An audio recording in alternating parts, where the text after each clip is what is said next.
a toda la afición de la lucha libre. Este que les habla es Michael Morales Torres, integrante del equipo de lucha libre online, y tengo el enorme privilegio de presentarles a mi invitado en la tarde de hoy, anteriormente conocido como Papa Shango, conocido como Kama Mustafa, conocido como The Godfather, Mr. Charles Wright. How are you doing today, sir? I am doing fine. How about yourself? And thank you for having the show. Thank you, sir, for giving us a little bit of your time. You're now living in Vegas. We know your time is, you're committed with a few things you're doing right now. So we want to keep it short and simple. Who was the person responsible for bringing Mr. Charles Wright to the WWE? The responsible for that would have been myself. I basically made a call and into the WWE. Yeah, man, I was friends with Taker. We were kind of following each other. He went to WCW. I went to Germany to work for Otto Wanz for a year. And then when I came back, he was in WWE, and I got a tryout, and Vince hired me right then. That's amazing. I mean, you played football before. Before football, you played basketball. How was that transition from sports to sports entertainment or pro wrestling? You know what? I think if you're an athlete, you're an athlete. And, you know, you could do anything. I was a pretty good athlete. I was a basketball player. I didn't play football till college. Did a little fighting, did a lot of stuff. I was just a decent athlete. And it was easy for me because I was an athlete, like I said. So the transition was hard. I always like doing flips and flops, that type of stuff. So you made your debut with WWE as Sir Charles, but after that you created a gimmick that till this day my father is scared of it. I mean, my father is a 45, 46-year-old man, and he's scared of Papa Shango. And in the Caribbean, Papa Shango was huge also in the US. What did this gimmick mean to you, and what was your favorite match with Papa Shango, as Papa Shango? People would assume that I stay with the Ultimate Warrior, but I had some really good casket matches with The Undertaker as Papa Shango. But the most memorable is the Warrior coming in, making the Warrior throw up, and all the voodoo and the spell. To this day, like you said, your father's 45. I probably feared the hell out of him as a kid as Papa Shango. And so that's an epic character. It means a lot because even after all these years, we're still talking about Papa Shango. I'm still wearing a Papa shirt.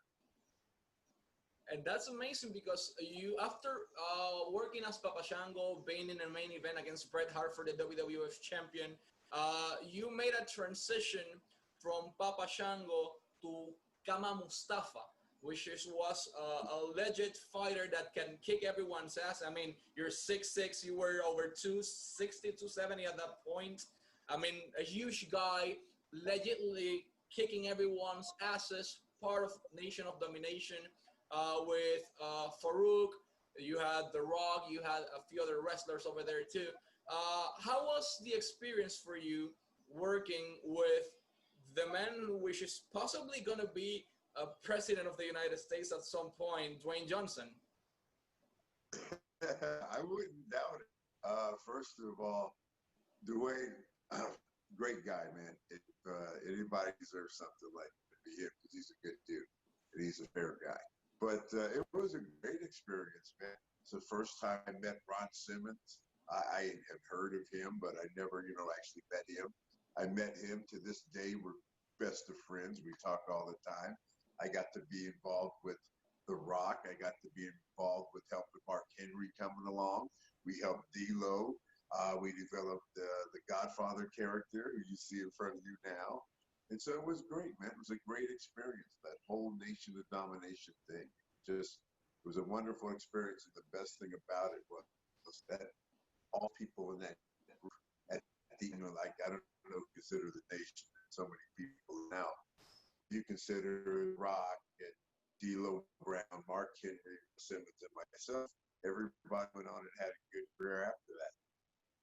And that's the interesting part because at that point, there was the gang wars, there were Los Boricuas, there were Nation of Dominations, there were a few stables going inside WWF at that point.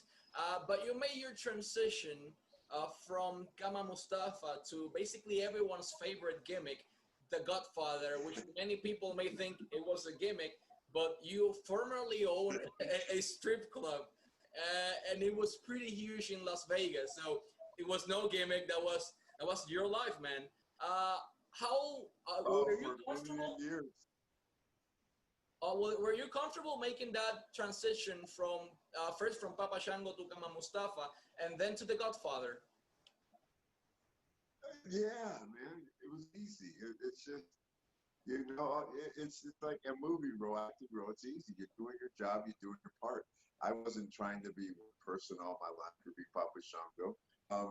The Godfather transition was easy because, if I'm a pimp or not, that's not important. The important part is that character is me, and it's just to this day. I mean, when I go outside today, they have to go to a couple stores and buy some supplies. I will look like this. I will look exactly how I'm talking to you. So this is a normal look for me. And that whole Godfather thing, just me having fun and doing what I do best, and that's work with women. And it still works. It still works, man. And speaking of women that were part of the Godfather's whole train, I don't want to say, but yeah, it's the whole train. Uh, there were two names that particularly I remembered. They started their career like that, and they were Lita and Victoria. Did you expect that those girls you saw as part of the Godfather's whole train to become so big? Lita, and I'm pretty sure Lita doesn't, looking back, she's probably not proud of the fact that she was on the whole train. But she was just doing my wife a favor because we didn't have a lot of girls the days that, I don't know if she did it once or twice, but we didn't have girls. So she helped out because there wasn't a lot of girls for her to wrestle with. The women's division is like it is today. I mean, there was not many girls that were wrestling that were really wrestling like Lita could do. And then Victoria, she was actually one of the hosts. And that was at the end of the Godfather's run. But yeah, man, I think it's great. They're both great people. I don't know if you ever seen the video of me as Right to Censor Goodfather putting Victoria through a table, but you got to look that up sometime, man. That's one of that girl's tough. I put her through a table like you couldn't believe, man. That's one of the toughest girls I know. You got to look it up if you haven't seen it before. Yeah, she's an amazing wrestler, and she left a legacy for all the women that are currently giving everything in all companies: WWE, Impact, AEW, Oh, basically everywhere. yeah. She's tough. She'll be in the Hall of Fame. Yeah, she should be, and she's gonna be someday. Let's talk Oh, yeah. about a little bit of. I don't want to enter, as I mentioned previous to the interview, into the tragic details. Let's talk about May 23rd, 1999, Over the Edge. Many people maybe don't remember the fact that you were the man who was supposed to be facing the Blue Blazer that night. We all know what unfortunately happened. Just wanted to ask if it's true or not that Owen Hart, as the Blue Blazer, was scheduled to win the Intercontinental Championship that night. Yes, he was. Oh, wow. He was going to win it that night. It's funny you asked me that. I was talking last night with somebody about it, and they sent me a tape of Papa Shango had beat Jerry Lawler in Memphis, and I had the heavyweight title, and Owen Hart beat me for the heavyweight title in Memphis too. We were just talking about that, but yeah, he was going to win it that night. Wow. Fun fact that you mentioned, Jerry Laura, as far as I know, he was your first match. I think it was in Yeah, Memphis, and you, a yeah. 6'6" huge guy, making his debut inside pro wrestling, defeated one of the biggest names in all the United States. How that felt for you at that moment? Oh my! I mean, it happened so quick. I mean, like I look back, it means for now because I'm older now. But I mean, I know more of the history about wrestling, Memphis wrestling, and how big Jerry. I mean, I remember when it's a long time ago. But I remember being in Memphis and people just, Jerry Lawler at one point could have been bigger than Elvis in Memphis. You know, he was the king in Memphis. So to beat him, it means more now because I know the significance of it, but it was a big deal. And I remember after I beat him, then people were cussing me in town, and I'd be driving, and people would be flipping me off. And yeah, man, that was a big deal. And that was my very first match ever. Not uh, not my first, fresh. That was my first match ever in the ring. Isn't that wild? Yeah. So you went immediately to the top. You made your debut. During your whole run, you faced names like Undertaker, Bret the Hitman Hart, Ultimate Warrior, Kane, Chris Jericho, Owen Hart, Bob Backlund. Basically, every single name you've been in the ring with. And an interesting fact is that the Godfather, or Charles Wright, or Kama Mustafa, or Papa Shango, was one of the few wrestlers that stay loyal to WWE during his whole career. My question for you is, after all those years, you were finally inducted into the WWE Hall of Fame. How did that feel for you? Was that the biggest moment of your career? Oh, of course, man. That was a great moment of my career. The fact that they put me in there. But they're good people, man. They've always been fair with me. To this day, they're still fair with me. Um, it's a good family. And like I said, business-wise, I know a lot of people have bad business experiences with them, but business is business and bosses is bosses. But they've been very good to me, and it's a good family, and it meant a lot to me to be put in the Hall of Fame. Awesome. Now that we've seen a little bit more of your friend Mark Calloway, The Undertaker, on his TV docuseries, which is gonna have a new episode this Sunday on the WWE Network. You were part of that little big group backstage, the BSK Bone Street crew, the guy that played Dominoes, Undertaker, Yokozuna, Rikishi, the Godfather, the Goodwins, and Puerto Rico's own Savio Vega. What stories do you have of being backstage with The Undertaker playing dominoes? Did he get mad when he lost, or he was a normal person regarding that? If he would have got mad when he loses, he'd been mad a lot because he lost a lot. Savio could play. I'm just gonna straight out say it. I'm the best domino player in BSK. I taught everybody how to play except I didn't teach Savio. I didn't teach Yokozuna, and I didn't go Rikishi and Savio on how to play. Everybody else that played dominoes, I taught him how to play. But Taker wasn't that. He was all right. He wasn't good. Yoko was really good. Yoko could play some bones, and Savio was really good. But I was the best. Yeah, and there were many. But most of the stories, people think we were out at night carousing and stuff, but that's not true. BSK hung out with more during the day. Now, me, Yoko, and Taker, we might end up going to strip clubs at night, and but that wasn't everybody's thing, So it was mostly in the building we were BSK, and it was domino time, man. And it was time to play dominoes because you'd be at TV all day with nothing to do, so we'd sit there, we have domino tournaments all day, and that's where BSK. It wasn't us going out and getting in trouble.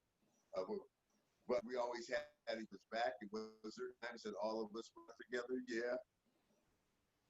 What is the Godfather doing these days? I mean, you told me you sold your huge bar you had at Las Vegas Cheetahs. What are you doing these days? I've seen you practicing boxing in your Instagram recently, just to keep in shape and kick some ass. I'm trying to keep in shape. I'm basically retired now. I'm slowly getting into the cannabis business as an influencer. I'm getting some products. I'm on Instagram. You got to make sure everybody follows me on Instagram. I am the Godfather Instagram verified, and I'm also the WWE Godfather on Facebook, which I got to become more active.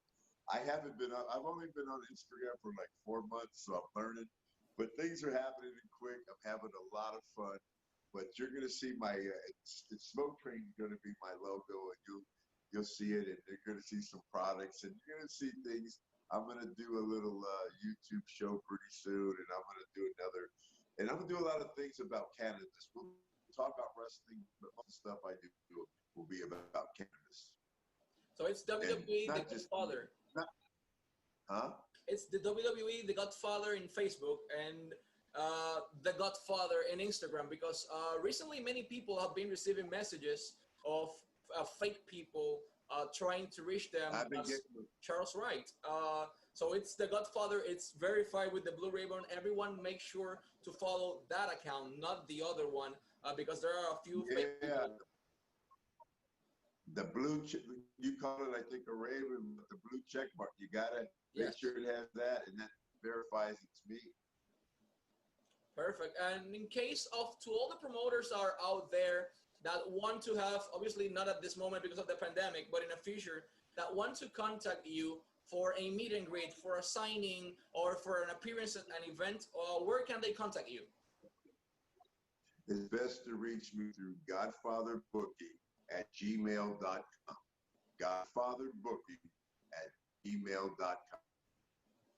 Perfect, sir. I thank you so much for your time. Last but not least, what message can you send to all the Spanish-speaking fans out there listening to you right now that maybe have the dream to become a pro wrestler, but they don't know where to start or how to go, what's the correct pathway to do it? You've been extremely successful in this. You are part of a selected group, WWE Hall of Famer, Intercontinental Champion, former tag team champion, an incredible career. What message can you send to all of them? You know what? The business is so different now than when I was in it. We didn't have social media. And I joke with people and say, you really want to get into WWE, get those followers you get. So I'm not really sure. But I would tell you, I know that out there, man, you guys got a lot of great wrestling organizations. You got a lot of great instructors. Listen to them, put in the work. Telling a show Libra guy to learn moves is crazy because every move with the so just work hard, man. And I don't know the answer anymore because I just been out of the business too long. How to get to where you need to be, but I know that hard work is hard work. And you know, I don't care if you got to wrestle for free, you got to wrestle for food, we got to wrestle for whatever reason, but wrestle and get some, get as much time as you can in there. So definitely hard work, the work ethic, put passion on what you're doing, follow the correct pathway, and ask the right people, as Mr. Charles Wright once did.